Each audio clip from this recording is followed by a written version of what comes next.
RCR, la red que comunica y une al Perú. Nuestro invitado en esta oportunidad es el doctor Marco Tulio Gutiérrez, ¿no? Él es presidente del Instituto Peruano de Derecho Municipal y fue en el año 2013 el principal impulsor para la revocatoria de la entonces alcaldesa Susana Villarán. Queremos agradecerle porque en realidad vamos a conocer un poco en detalle aspectos que probablemente se están distorsionando en las últimas horas, ¿no?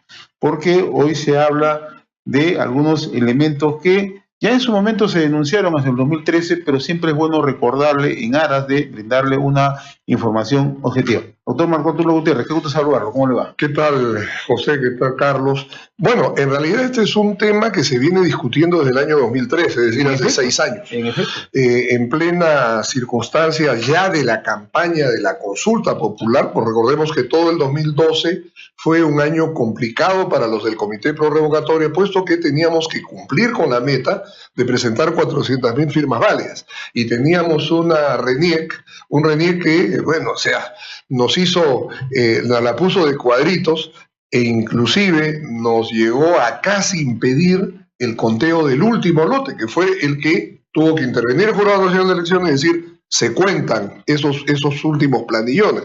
Con esos últimos planillones se logró reunir el número de firmas mínimo del 1.200.000 firmas que nosotros presentamos para la revisión. Entonces, en el mes el último mes del año, ya convocado el proceso de consulta popular para marzo, en realidad la campaña empieza la primera semana, bueno, en realidad la segunda o tercera semana del mes de enero. Fueron 8 semanas, de las cuales intensas para los del no fueron solamente las últimas 4, puesto que la propaganda mediática del no arrancó en el mes de febrero, ¿no? 4 semanas muy intensas de actores, actrices, deportistas, en paneles, en lo que todo el mundo entendía como una millonaria campaña, ¿no? En febrero es bien interesante, en los archivos aparece una entrevista que le hacen la gente de Perú 21 a Adele Townsend, y en la cual ella ratifica con mucha firmeza que de ninguna manera hay dinero brasilero en la campaña, y se le menciona expresamente el caso de Odebrecht. ¿Por qué? Porque Odebrecht estaba negociando un contrato con la Municipalidad de Lima, mientras que en el caso de OAS, que no es mencionada en ese momento en la entrevista, había tenido una actitud, había tenido una relación muy áspera con OAS, con Susana Villarán, y luego de un momento a otro las cosas cambiaron y empezaron a caminar las modificaciones al contrato de Línea Amarilla. Recordemos que todo se da casi simultáneamente, ¿no? Ahora sabemos que detrás de todo esto estaba pues el dinero que la señora Villarán pretende que creamos, de que todo el dinero fue para la campaña.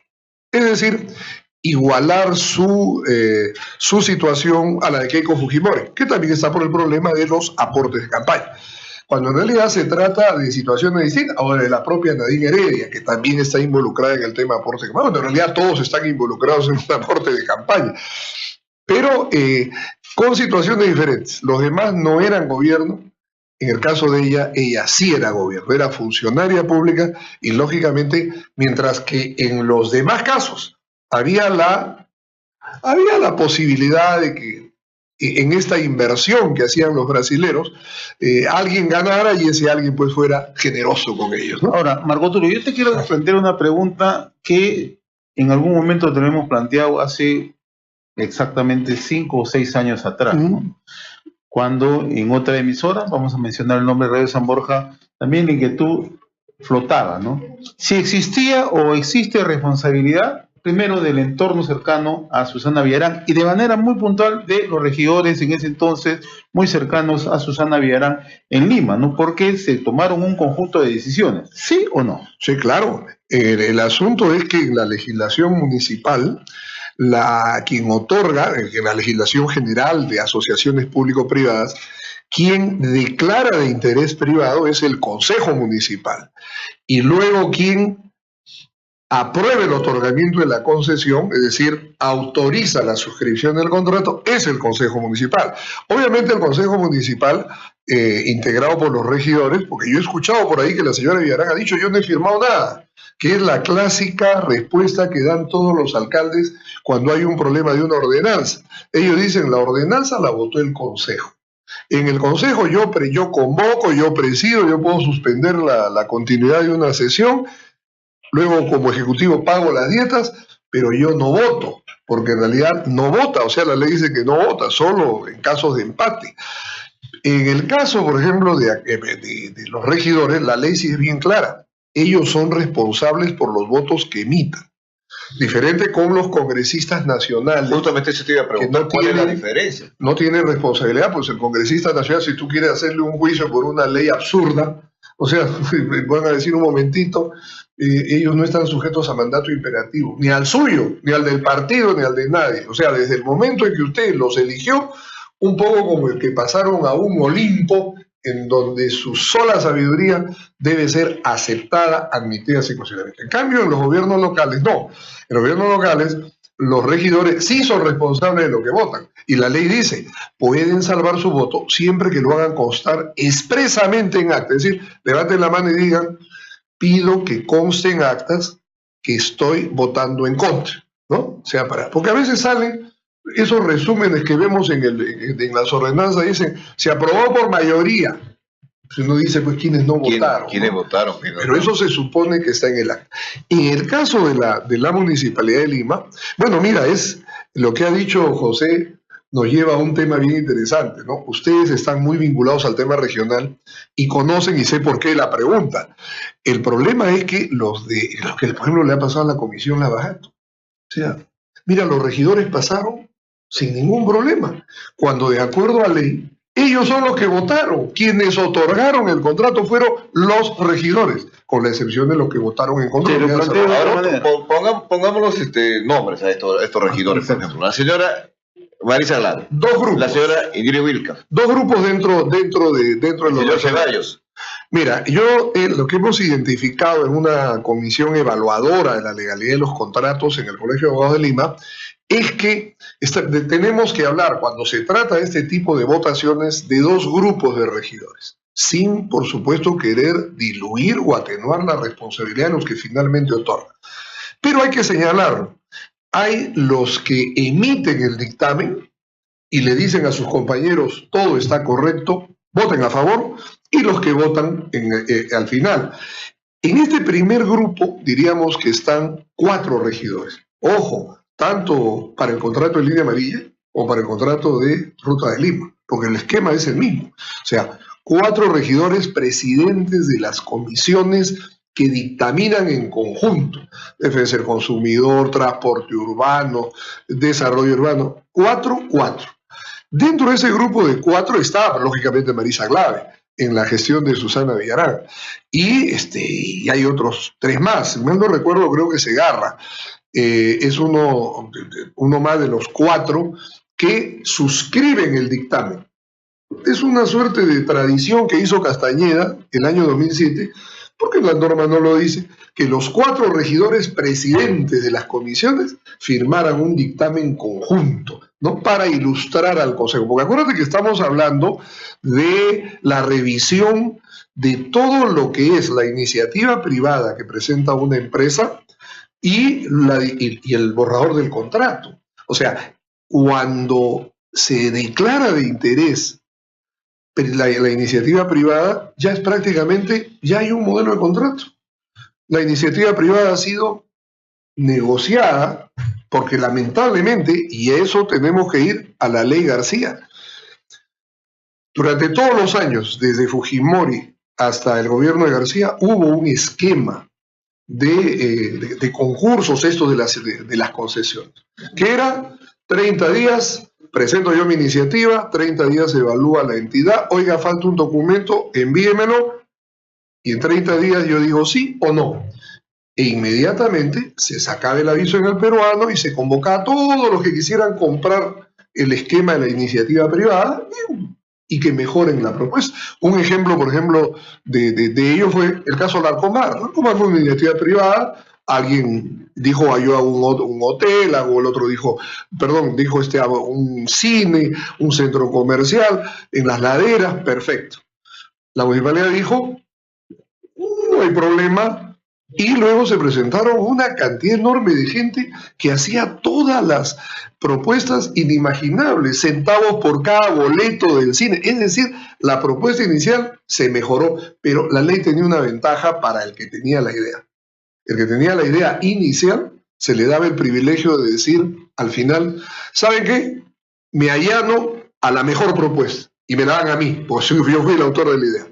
Entonces tú ya... Te premiaba la iniciativa. Así es, te premiaba, ese es el término, ¿no? Entonces, pero cuando en el gobierno de García la cosa cambia y el esquema se modifica, y se modifica para establecer esta suerte de negociación tras bambalinas que permitió que estos casos, por ejemplo el caso de Odebrecht, se presentara la iniciativa en abril del 2010 y la declaración de la iniciativa privada fuera a medio año del 2012. Fíjate tú, en la práctica era una negociación, porque en realidad ya no era solamente tráigame un documento, sino, a ver, vamos a revisar esto, no, el otro cambia la propuesta, a ver, no, mejor hagamos esto, hagamos el otro. Al final, un Frankenstein termina declarándose de interés público, esta iniciativa privada. Mira, yo le escuchaba la grabación de la sesión de consejo donde se tomó la decisión y me daba risa de que creo que es Arzubial, del que fue el gerente de promoción de inversión privada, le decía a los regidores, hemos tenido un récord de participantes. Oye, un momentito, de gente que fue a comprar las bases. Claro, pero no participó. Pero no participó. En realidad solamente hubo un postor. Y si tú analizas todas las concesiones, perdóname, que se han dado desde esa época, todas son lo mismo, una opción. ¿Por qué? Porque hay que ser bien tonto para creer que después de que el de la iniciativa se sienta a negociar el contrato durante un año, para que luego se saque en público y le digan, a ver quién quiera competir con este contrato, va a que alguien competir, tenía que estar loco, tenía que estar loco. Entonces, eso es lo que ha pasado. Ahora, Marco Tulio, hay un tema también de manera muy puntual. Escuchábamos a Susana Villarán el día sábado en una entrevista con Nicolás Lucar negando que ella en ningún momento suscribieron durante su gestión ningún acuerdo, ningún compromiso con las empresas que aportaron para la campaña. Ahora, tú nos estás diciendo que sí hubo aprobación. Claro, hubo aprobación del Consejo Municipal, del partido de los que la apoyaban. Lo que ella se basa es en la ficción jurídica, yo no firmo el contrato. O sea, es decir, y yo solamente convoco a sesión, ellos toman el acuerdo, me autorizan al Ejecutivo Municipal, a la alcaldía que suscriban el contrato. Ah, no, pero eso lo hizo el gerente de promoción de la inversión privada. Yo no tuve nada que ver. Esa es lo que ella ha hecho en la comisión del Congreso, ¿no? La última vez que ha ido. O sea, yo no tengo nada que ver. Entonces, en ese plan, entonces, prácticamente livianiza totalmente la representatividad del alcalde. Entonces, ¿para qué elegimos un alcalde? Si no va a haber ninguna responsabilidad, simplemente si yo no he hecho nada, no he dirigido nada, entonces lo han hecho estos funcionarios. Entonces elijamos solamente funcionarios, no un alcalde. Sí, claro. Es que el tema, fíjate tú, hemos tenido casos emblemáticos en Lima de irresponsabilidad de los alcaldes, pero ellos no han asumido ninguna responsabilidad. Caso Utopía. El alcalde de la municipalidad quedó liberado de todo, y por último hasta la municipalidad, y quedó solamente culpable el que prendió la bengala y el dueño, porque el techo no tuvo la precaución de hacerlo de mejor calidad. O sea, o de tener abiertas las puertas de emergencia. Graves responsabilidades, por cierto, pero estamos hablando de quien da la licencia, quien da la autorización para que se abra un local y funcione, y fiscalizar que siempre siga funcionando bajo esos criterios es la municipalidad. Y el representante legal de la municipalidad es el alcalde. Acuérdense ustedes del otro caso, el derrumbe de Gamarra que trajo la muerte de mucha gente por una zapata que se deslizó. No pasó absolutamente nada. El caso de Mesa Redonda. O sea, nada. Hasta el día de hoy no se conoce cuántos muertos hubo. Nada. O sea, es decir, los alcaldes en nuestro país, por una generosidad de los jueces, porque el problema ahí es de los jueces, no de la ley, pues la ley es clarísima. Oiga, el representante tiene... Mira qué pasa. Me acuerdo de un caso. ¿Se acuerdan ustedes de hace 10, 15 años el caso de las comunidades terapéuticas de Paz y Bien? La hermana Juana, reconocida por todo el mundo porque sacaba los drogos de la calle y los tenía en casas hogares, y luego pasó a ser la mala de la película, la que los tenía secuestrados. Perdón, la señora echaba las llaves a las puertas, evidentemente que no. Sin embargo, quedó presa y sentenciada. ¿Por qué? Porque quien asume la responsabilidad de tener bajo su cuidado a la gente, a personas, bueno, tiene que asumir la responsabilidad de lo que les pase, pues, porque si no, imagínate qué fácil sería recibir niños, descuidarlos, que se mueran, y luego el propietario de la entidad privada, asociativa, una asociación no lucrativa, lo que fuera, bueno, no tiene ninguna responsabilidad. El culpable es el guardián. La famosa tesis de la autoría inmediata. Claro, o sea, sin embargo, fíjate tú, en el caso de la ley, de estos casos que hemos comentado, la ley es clarísima. El representante legal de la entidad es el alcalde, y lógicamente él tiene que asumir la responsabilidad. Obviamente suena cruel decirle, Dios mío, bajo este criterio nadie sería alcalde. Bueno, porque tienen que asumir su responsabilidad de hacer las cosas con cuidado, y el juez evaluará si el alcalde tomó todas las previsiones necesarias para que eso no ocurra. De hecho, en este caso muchas veces los jueces son bondadosos y que no entran a fondo con estos temas. En este caso, por ejemplo, hablemos... Perdóneme, y si usted se da cuenta, Carlos, que es sospechoso, todas las picardías en las municipalidades siempre se revelan cuando dejan de ser alcaldes, ¿no? O sea, mientras estuvieron en el cargo, Marco, no pasa nada. En este caso, por ejemplo, podemos decir que han sido, digamos, bondadosos los fiscales para no incluir ya de plano a los regidores en este caso.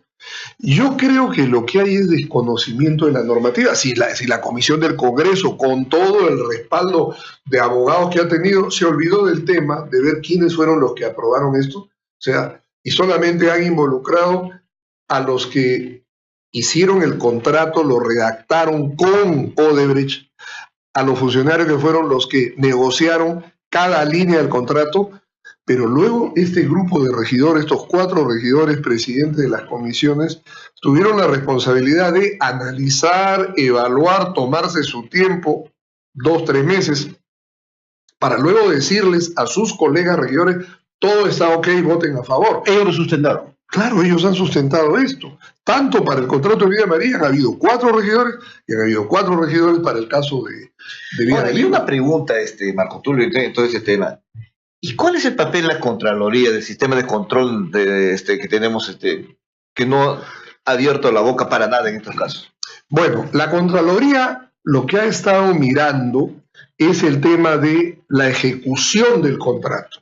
Es decir, no ha entrado a un tema en el que pienso yo que deberían ellos entrar, que es el tema de la legalidad de los contratos, que es otra cosa, ¿no? O sea, el contrato puede ser muy legal. Es decir, las cláusulas se hicieron de acuerdo a lo que dicen las normas, porque además no habría una norma límite. Por ejemplo, el caso de la utilidad de una concesión. No hay norma, o sea, en estos casos, que haya puesto un techo.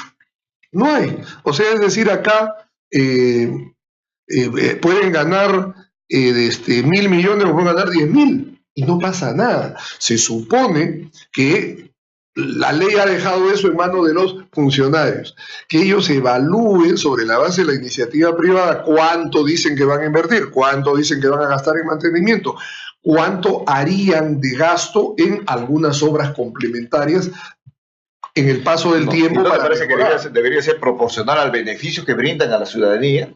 Obviamente, lo que pasa es que la norma esta nacional de concesiones no fija ese límite. Entonces, ahí pasa lo que está pasando. Y esta facultad que tiene la Contraloría, por ejemplo, ahora de sancionar a los funcionarios públicos, puede en todo caso ya a partir de lo que se le está premunida la Contraloría de esa... Sí, pero han dejado en suspenso el Tribunal Constitucional. Pero ya lo restituyó. Claro, pero creó una situación, mira, de dudas y de... Ahora fíjate tú, de dudas y de sospechas, ¿no? Esto de estar dejando primero en suspenso y luego reiniciar la cosa ha dejado el sabor, y te aseguro detrás de cada decisión de la Contraloría va a haber una acción de amparo. Vas a ver. Y yo me imagino que en ese lapso, en la discusión en que si lo dejamos o lo suspendemos, ¿cuántos recursos habrán ingresado? Claro, y hará pues la clásica de que en ese momento estaba en suspenso. Por supuesto que el suspenso no. En algún momento tendrán que los jueces... Solamente para ver unos casos, porque este es unos temas que se produce mucho en provincias de Marco Tulio. Hay casos, por ejemplo, que hay profesionales que evidentemente han estado desarrollando funciones en algunas entidades antes de ser alcaldes. Vino la Contraloría, hizo una auditoría, encontró ciertas responsabilidades en algunos funcionarios y los ha sancionado con la suspensión, por decir, para ocupar un cargo público. Y muchos de ellos después, o sea, antes de esa sanción, ya ganaron las alcaldías, claro. Ya están en ejercicio. ¿Están inhabilitados para ser alcaldes también? Para mí sí. O sea, ahora el problema será de que probablemente van a tener que recurrir al Jurado Nacional de Elecciones, que como es el organismo constitucionalmente autorizado a interpretar la normativa electoral, ¿no? Solamente la electoral, sin menoscabo que el Tribunal Constitucional puede al final enmendarle la plana. Recordemos que no sería la primera vez que el jurado dice una cosa y el Tribunal Constitucional le dice que no. Recordemos que, por ejemplo, el Jurado Nacional de Elecciones no admitía acciones, bueno, declaraba, porque igual tenía que presentarse al proceso, acciones de amparo contra sus resoluciones. Y el Tribunal Constitucional dijo que no. Nadie se escapa del control de la constitucionalidad, o sea, el tema de los derechos. Temas de sumas más, sumas menos, si cumplen o no para las causales de vacancias es otro tema. Pero lo que tiene que ver la protección de los derechos, derecho al debido proceso, tiene que ser evaluado siempre por el Tribunal Constitucional. Ahora, mira, Carlos, volviendo al tema de Susana, ahí hay un tema que es bien interesante. Se está hablando acá de un monto sumamente elevado, ¿no? Que definitivamente va más allá de la presunción de lo que realmente se gastó, ¿no? Y entonces ahí viene la duda. ¿Cuánto realmente costó la campaña y cuánto quedó en la caja, ¿no? En la caja personal de la señora, de quienes colaboraron con ella? ¿Y cuál fue la razón? Porque nadie regala nada esperando que no le den una bendición posteriormente. Y acá en este caso estaban negociándose contratos. O sea, simultáneamente. Penosa coincidencia, escuché ahí un partidario de Susana ayer que decía, penosa coincidencia, sí, pues bien penosa, pero real coincidencia, ¿no? Pero bien remunerada. Sí. No, pero ahí ahora el otro tema que llama la atención, Marco Tulio, es que la responsable de la campaña, ¿no? Por el no, que es la señora Nel Townsend, no está. Sí, pues. No está comprendida, ni siquiera está como, no sé, pues estará como testigo, me imagino. Sí, no aparece en el cuadro que se ha publicado, bueno, la infografía que se ha hecho de todos los que están involucrados en el caso, pero no aparece, ¿no? Aquí hay un detalle, ¿no? En la parte final ya, cuando se acoge la colaboración eficaz, José Miguel Castro, me parece que van a haber otros elementos ya de convicción. Sí, claro. Yo tengo la impresión que se van a conocer detalles que hasta ahora Susana Villarán ha estado obstruyendo, porque en realidad lo que estaba haciendo Susana Villarán es obstruyendo todo el proceso, ¿no? Así negando, es una acción, ¿no? Claro. O sea, ella, en todo caso, si desde el comienzo hubiera decidido colaborar con la justicia, pues yo no he esperado, cuando ya los tambores anunciaban su posible visita a la cárcel, decir de que, bueno, hacer el reconocimiento de que ella fue sin arrepentimiento, ¿no? Porque no se arrepiente de nada, y dice que lo volvería a hacer. Yo creo, fíjate, de que ahí, sin lugar a dudas, han habido dos tipos de asesoramiento que llevaron a Susana Villarán a esa intervención pública. La asesoría mediática y la asesoría legal. El asesor legal, mira, no se necesita ser un especialista de mucho trajín en el mundo del derecho penal para saber que toda confesión o toda solicitud de colaboración eficaz se hace entre cuatro paredes con los fiscales, porque se supone que lo que esta persona diga va a servir para involucrar a otros. Lo que diga reservadamente, privadamente, como información, va a ayudar a descubrir toda la madeja. Sí, no, esto ha sido, sin lugar a dudas, una asesoría política, mediática, que le ha resultado en un boomerang terrible, ¿no? Ella pensó de que iba a generar una corriente, ¿no?, de simpatía, de pena. Algunos malvados dicen que hasta el look de pelo casi blanco ayudó y que solo faltaba el bastoncito para crear la imagen de la abuelita traviesa, ¿no? Pero en verdad acá lo que ha ocurrido es que ella ha reconocido públicamente, sobre la base de una apreciación política, que cometió un error, ¿no? Pero Claro. eso Digo, asumo la responsabilidad política y nosotros siempre decimos, esto no es un tema político, solamente es un tema penal. es un tema penal, y ahora es un tema penal, ya lo político pasó, o sea, quedó hace 6 años. Mira, 6 años ella ha mantenido una posición uniforme que la alteró, faltando 24 horas para que se inicie la discusión judicial sobre su posible prisión preventiva. Y es de que ella era impoluta, inmaculada, honesta, y que en realidad ella se había enfrentado a la mafia, ¿no? A la mafia de todos los mafiosos, no lo de los mercados, del transporte, lo que fuera, ¿no? Ahora, hay otro tema, Marco Tulio, que se habla sobre este tema. Si bien es cierto, se está hablando de todo el financiamiento del no, pero hay quienes señalan, ¿y cómo se financió el sí? Sí, pero eso lo hemos dicho, mira, de N veces, o sea, hay 2 informes presentados ante el Jurado Nacional de Elecciones sin estar obligados a hacerlo. Acuérdense ustedes que la ley no establecía ningún tipo de obligación para las consultas populares, en este caso de revocatoria. Entonces, ahí en realidad hicimos una primera entrega que era de los gastos de nosotros los que habíamos estado en el comité, lo que habíamos gastado, porque lógicamente movilizarnos cuesta y hay que darle un valor, o sea, no es de que no te costó nada, porque estar metido en la campaña durante varios meses implicaba dejar de hacer algunas cosas. Yo tenía un valor, le dijimos bien claro, estamos valorizando nuestro trabajo. 12.000 soles, me acuerdo que los de No Se Mataron de Risa dijeron que esto era una burla, que cómo era posible que fuera tan poquito, pero es la valorización del trabajo, pues. Y la segunda fue lo que había costado la recolección de firmas. Mira, de la tercera era imposible porque ustedes mismos vieron quiénes hacíamos la campaña. Era el que habla, Bueno, no. unos cuantos del comité pro revocatoria, y andábamos en los mercados con 4 paneles. Al final, campaña. se recuerda perfectamente casi al final de la campaña, la desesperación por decir, uy, ¿quién habla por el sí? Sí, No había nada. no había plata, no había dinero. ¿Aparecieron avisos? Sí aparecieron.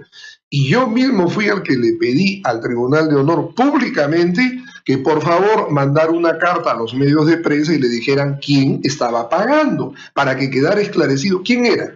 Señor Luna, bueno, que su empresa, una agencia de publicidad, alguien pagó, no sé, 10 avisos, 15, no lo sé, pero era pues de una modestia absurda, en una campaña en la que lógicamente había un gasto bastante fuerte. Bien, mi estimado Marco Tulio, ha sido sumamente grato contar con tu presencia y seguramente te vamos a estar molestando a lo largo de este proceso que recién comienza, ¿no? Lo que pasa es que hemos asistido, yo le he estado contando las mentiras a Susana, esta ha sido la sexta, o sea, la de la campaña, ¿no?